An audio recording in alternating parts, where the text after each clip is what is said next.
goodness to our parents, we would not have fulfilled their rights even in a small way.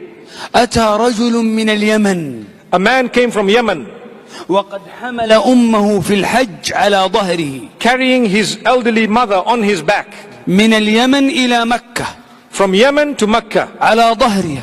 on his back. فرأى ابن عمر رضي الله عنه So Ibn Umar radiallahu anhu saw, فقال يا ابن عمر، so he says, Ibn Umar, oh Ibn Umar, يا ابن عمر أتيت من أمي من اليمن إلى مكة على ظهره فهل أديتها حقها؟ he says, oh Ibn Umar, I brought my mother on my back all the way from Yemen to Makkatul Mukarramah. Have I fulfilled her rights?